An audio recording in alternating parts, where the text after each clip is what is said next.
Hello, Steve Arts 89. Well, I don't know why Ghostbusters 2 has the reputation that it does. Um, I saw the original film back in the day on TV, and then I saw this film on video a few years later, and I liked it. I didn't know that it was a bomb. I didn't know that fans hated it, and I just sort of thought of the two Ghostbusters films as just a pair and didn't really think about it. But a lot of people really hate this film, and I don't understand why. Um, Now, production wise, the first film cost about 25 to $30 million and made about 229 on its original run. It got a couple of re-releases. Um, this film cost 30 to 40 million and made 215 million, and it was up against Batman in 1989. Batman. So it came out the week before Batman. Seriously, people, Batman. Um, so had they released it, I don't know, a month earlier, it might have made more money, and it still pretty much made almost as much as the original film. I don't understand why it has such a bad reputation. Now the film itself is better quality. We have more ghosts, bigger production, better quality effects. The matte paintings look beautiful. The first film, they tried really hard, and they gave us a lot of visuals, but they didn't really have the the quality to actually pull some of it off. But they got points for trying and just for creating that world.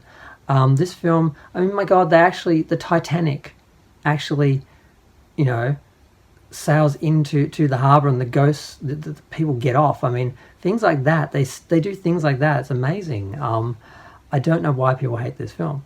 The film, it's sort of similar to the first film, where oddly enough, and this is something I don't like about this film, but it's the same with Afterlife as well.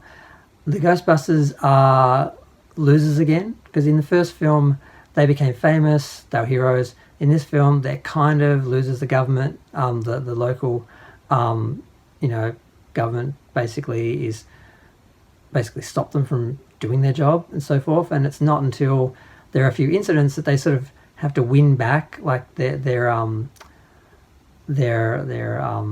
ability to work again. It's kind of weird how they do that. I don't know why they weren't just, it starts off and they're just heroes from before. It's like they had to take them down to bring them up again. I'm like, yeah, it's a little bit of a waste of time. But they do the same thing in a way with Afterlife, and at least in this film, people still remember them. They just somehow they believe that they're phonies basically, and it says a lot about the public and how easy people are to brainwash and convince them things that aren't real are real.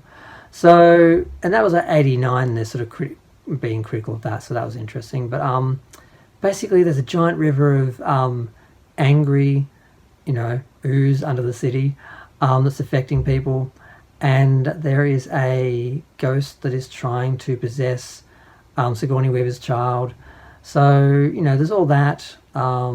It's fairly simple. Find the bad guy, shoot him with the proton thing, and that's not a complicated plot, but it's fun, and I don't understand why people don't like this film.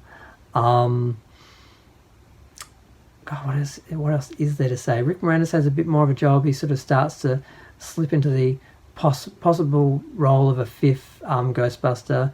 Janine has, him and her get together. That's kind of funny. I'm my main sort of reaction to this film is, why don't people like it? I was watching it expecting a lot of things to go wrong, and then I'm like, no, this is how I remember it. I remember it being basically the same as the first film, just a little slicker. And I think people just, if something doesn't make money, people who can't think for themselves just go, oh, it's a bad film because it didn't make money, because it didn't make as much as the first film. And then they'd actually look at the actual film, and it's like, it's made by the same people with better production and a bit more know-how, because they sort of understood their own brand better. And I have no idea why people don't like it.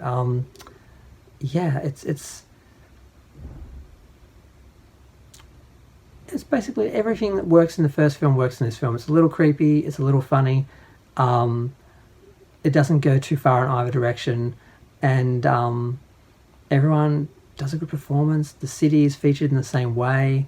I'm